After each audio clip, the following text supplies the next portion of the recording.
Yo les amis, c'est Guilain. J'espère que vous allez bien, on se retrouve pour une nouvelle vidéo. Je peux pas changer la couleur des LED et si je le pouvais, je le ferais pour nous mettre dans une ambiance un petit peu plus horrifique. Ah, quoique, je pense que là c'est un tout petit peu mieux pour parler de ce film parce qu'en effet, on va tout simplement parler de Mystère à Venise, le dernier film avec et en tant que réalisateur Kenneth Branagh, qui vient pour sa troisième adaptation, en tout cas l'une des adaptations de l'une des œuvres d'Agatha Christie. Et donc Hercule Poirot, plutôt dirais-je, où il joue évidemment toujours le personnage principal d'Hercule Poirot dans une nouvelle enquête. Une enquête qui va se tourner un petit peu plus sur la partie paranormale avec des acteurs plus ou moins connus. On continue un petit peu dans la même veine que l'autre. Pour vous donner les plus connus, on a Jamie Dornan qui avait joué dans les 50 nuances de Grey. On a, alors je veux pas écorcher son nom asiatique, mais on a l'actrice principale récompensée de Everything Everywhere All at Once. On a également la Frenchie Camille Cotin et bien d'autres, je vais pas tous vous les citer. Mais en tout cas, pour ce film Mystère à Venise, on est dans une ambiance un petit peu paranormale, un petit peu glauque, puisque le principe de ce troisième film d'Hercule Poirot, c'est que Hercule Poirot a pris sa retraite. Il a décidé de finir sa vie tranquillement à Venise et une écrivaine, une ancienne amie à lui qui a écrit justement les histoires d'Hercule Poirot, qui s'est basée de son personnage pour devenir une grande autrice célèbre, l'appelle et lui demande de venir pour un soir d'Halloween, une soirée de divination, une soirée un petit peu presque d'exorcisme où le personnage justement de l'actrice asiatique va faire parler une fille morte d'une mère qui a perdu sa fille il y a quelques années. Et donc, on va avoir tout un ensemble de personnages à cet endroit. On va avoir le médecin de famille, on va avoir la bonne de la famille, on va avoir cette fameuse, je sais plus trop comment on dit, pas divinatrice, mais voilà, sorcière, entre guillemets, pour avoir le point de vue plutôt négatif, même si c'est pas ce que je veux. On va avoir donc Hercule Poirot, cette autrice, on va avoir l'enfant du médecin, donc voilà, tout un ensemble de personnages. Un meurtre va arriver. Et la question de savoir de se poser, est-ce qu'on est dans du rationnel ou est-ce qu'on est dans du paranormal? Et le personnage d'Hercule Poirot va se mettre à avoir des visions, à entendre des voix, à voir des choses. Est-ce qu'elles sont vraies? Est-ce qu'elles sont fausses? Qui a tué? Est-ce une entité démoniaque? Est-ce la fille justement déchue et décédée? Est-ce quelqu'un qui essaie de faire croire et qui met en scène toute cette histoire? La question va se poser. Et j'ai pas envie de vous spoiler parce que le principe même de ces films, c'est de vous laisser emporter par l'histoire. Rapidement, je vais simplement vous donner mon avis dans la globalité. Pour ça, je vais commencer par les deux premières adaptations d'Hercule Poirot par Kenneth Branagh. J'ai bien aimé les deux premières adaptations.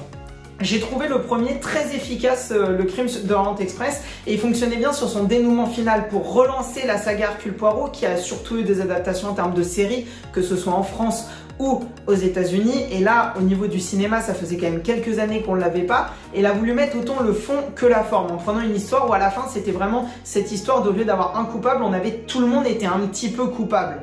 Il est ensuite venu avec Mort sur le Nil, où là, il a ramené un casting plutôt 4 étoiles, encore un petit peu plus haut, avec dans le rôle principal Gal Gadot, je sais pas exactement comment ça se dit. Mais le problème qu'il y avait, c'est qu'à la fois l'histoire redescendait un petit peu, là où on a eu ce truc dans le crime de l'Orient Express de putain, c'est pas une enquête où à la fin on a juste un tueur. On avait un petit peu cet effet pétard mouillé dans cette adaptation-là. En plus de, je trouvais, en vrai gros défaut, et c'est le vrai défaut que je retrouverai à ce film, les effets spéciaux. Là où le crime de l'Orient Express était un huis clos, on avait quelques scènes en dehors du train, mais qui fonctionnaient pas trop mal, même si la neige et tout, on voyait que c'était fait en studio et que c'était fait en CGI. Effets spéciaux pour quand je dis CGI.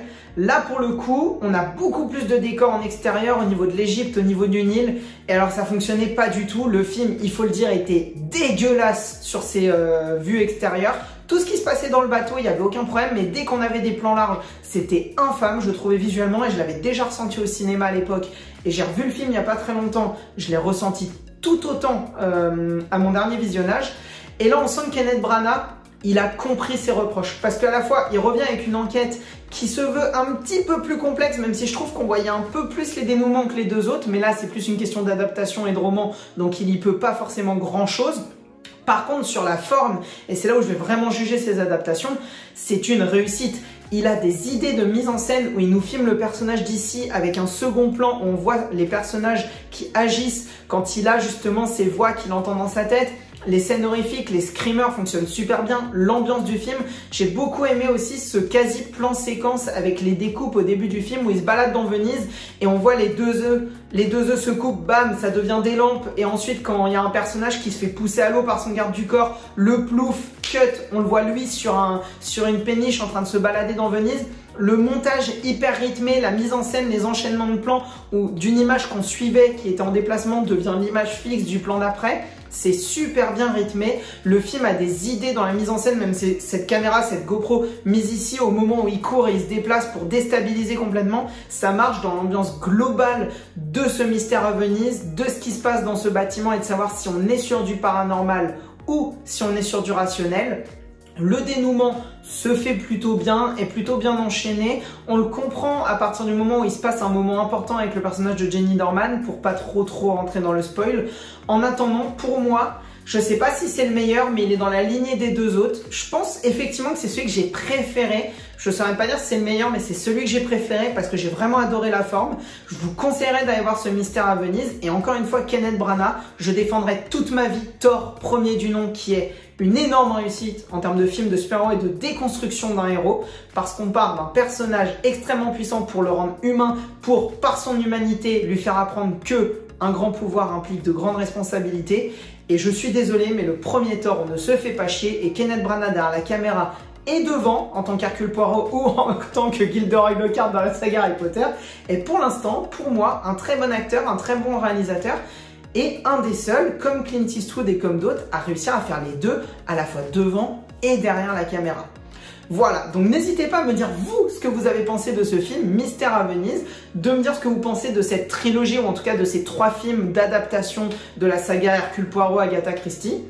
Et en attendant les amis, n'hésitez pas à mettre un petit pouce bleu, ça permet toujours de soutenir et franchement, je vous le dis, ça fait très plaisir de me mettre aussi en commentaire, ça régale ce que vous pensez des films, qu'on puisse en débattre ensemble. Et en attendant, n'hésitez pas à regarder mes anciennes vidéos, à découvrir les nouvelles qui vont arriver en vous abonnant. Et surtout, les amis, n'oubliez pas, regarder des films c'est bien, mais les comprendre c'est mieux. Ciao ciao.